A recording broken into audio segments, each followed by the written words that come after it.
مګر جی دلته څه خوراک ملاويږي تاسو مې ته دلته آلو بینډۍ ټماټر کچالو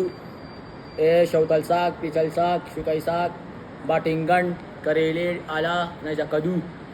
ټینډې هندوانا خټکې خربوزه کباب دا ټول ماشاءالله ډول په سبزی کې راځي دا ډېر خپل دلته ډېر شی ملاويږي الله زیاده ده نه جی او زیاده دا څه نه شي یار جی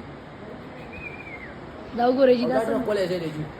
مرګري جی ګور دا کوم خپل صوبې دي او دا د مشرور ناس دي جی دا وګورئ جي کوم چې ماته سبزی په باره کې کوم خبره کړې دا سبزی ته ملاويږي هندوانا فروټ